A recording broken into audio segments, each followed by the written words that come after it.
Kwa nini watu wengi hugundulika na tatizo la shinikizo la damu wakiwa wamechelewa?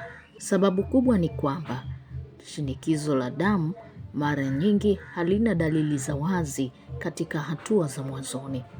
Mtu anaweza kuendelea na maisha yake ya kawaida akijihisi mzima kabisa, wakati ugonjwa ukiwa unaendelea ndani yake, kuathiri moyo, figo na hata ubongo wake. Ndio maana shinikizo la damu wataalamu wa afya huita muuaji wa kimya kimya.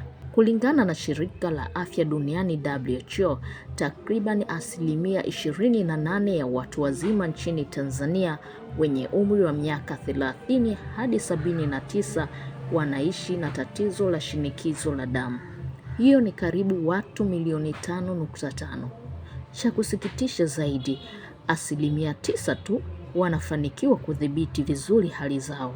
Hii inaonyesha kuwa watu wengi wanaishi na tatizo hili bila kujua au hawapati matibabu na ufuatiliaji wa kutosha. Lakini ipo habari njema, ni kwamba kupima shinikizo la damu ni hatua rahisi, lakini inaweza kusaidia kugundua tatizo mapema na kuzuia madhara makubwa yanaweza kutokea kama kiharusi, ugonjwa wa moyo au matatizo ya figo na kadhalika.